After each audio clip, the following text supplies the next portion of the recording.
प्रिय छात्रों, आप लोगों का मेरी तरफ से नमस्कार।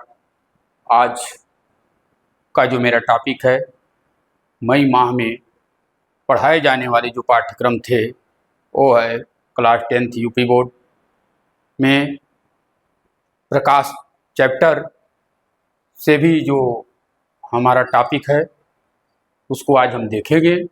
तो यहाँ पर लिखा हुआ है अध्याय 9 प्रकाश, परावर्तन तथा अपवर्तन। उसके बाद से एक एक करके यहाँ दिया गया है शब्दों को, जैसे वक्र पृष्ठ द्वारा प्रकाश का परावर्तन, यानी एक ऐसा पृष्ठ रहेगा जिसके द्वारा हमारे प्रकाश का परावर्तन होगा। यानी हमको सबसे पहले ये जानना है कि प्रकाश का परावर्तन क्या होता है। परावर्तन कहते किसे हैं? गोलीय दर्पण द्वारा प्रतिबिंब का बनना। यानी गोलीय दर्पण में, दर्पण हमारे दो तरह के होते हैं, समतल दर्पण और गोलीय दर्पण। गोलीय दर्पण में दो आते हैं, उत्तल दर्पण और अवतल दर्पण।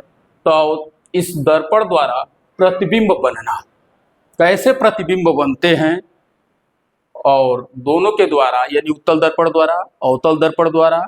अवतल दर्पण द्वारा 6 केसें होती हैं और उत्तल दर्पण द्वारा 2।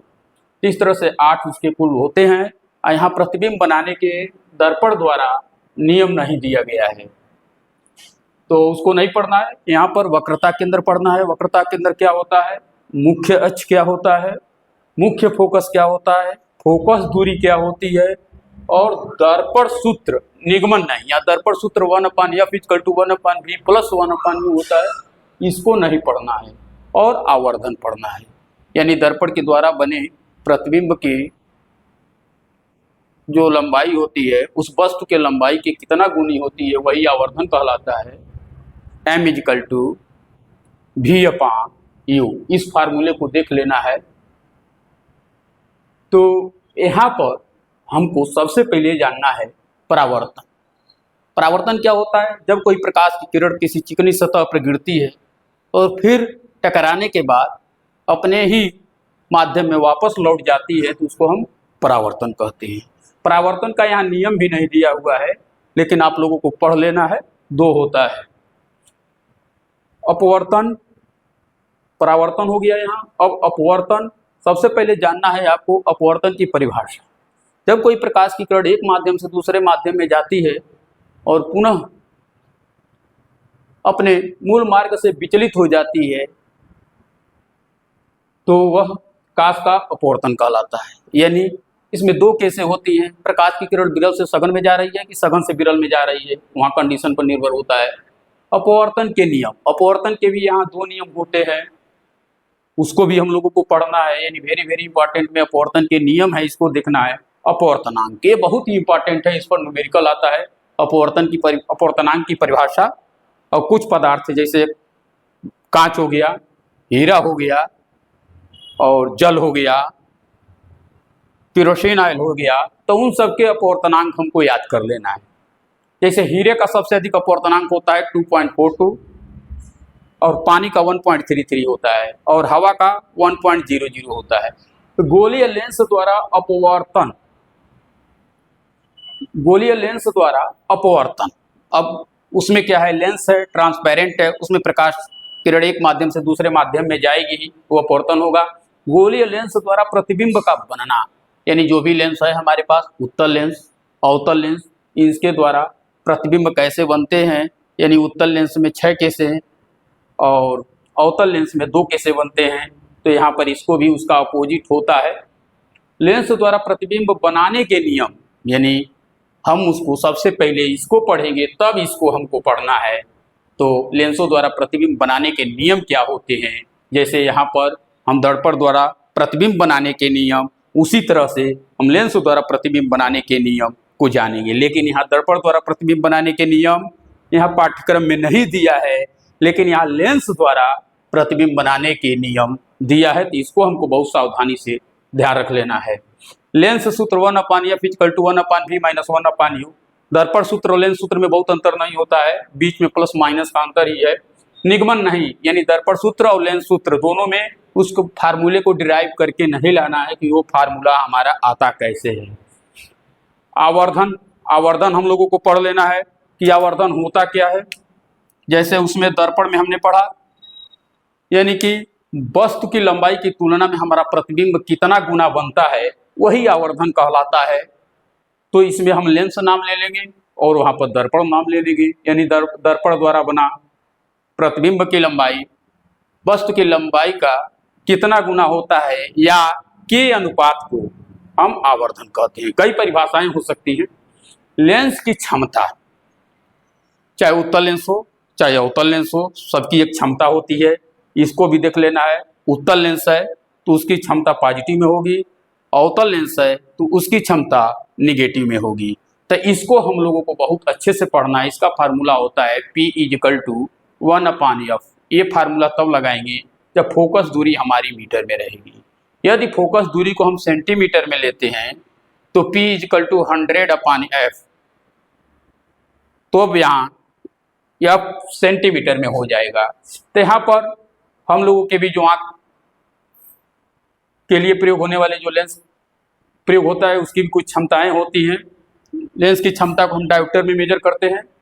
अब यहाँ पर सबसे बड़ी चीज़ ये है कि हम परावर्तन पढ़े, अपवर्तन पढ़े, और उसके बाद से उसमें आने वाले बहुत सारी परिभाषाएं पढ़े।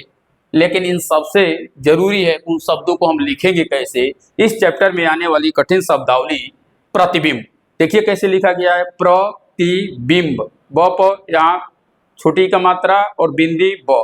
प्रतिबिंब आधा म भी लिख सकते हैं, वो भी सही है। ध्रुव किस तरह से लिखा गया इसको देखना है। बिंब अत्यधिक, ध पर छोटी की मात्रा, परावर्तित, त पर छोटी ऐसी में रह है परावर्तित स्थितियों। यहाँ पर देख लीजिए अपवर्तनांक किस तरह से लिखा गया है, अपवर्तित किस तरह से लिखा गया है, प्रतिच्छेदी, निरपेक्ष, डायोप्टर जरूर देख लीजिएगा, अभिलंब, अभिकेंद्रित। यहाँ क्या लिखा है, अभिकेंद्रित, यानी इसको बहुत सावधानी से देख लेना है। अभिकेंद्रित हम लिखते कैसे हैं, अ भ पर छोटी का मात्रा, क पर एक मात्रा और फिर द्र पर छोटी का मात्रा। तो यहाँ पर अभिकेंद्रित। विवर्धित, यानी ध में यहाँ र है, आप आसानी से देख सकते हैं कि यहाँ जो र आया है वो ध वाले में है और ध पर छोटी की मात्रा है, विवर्धित।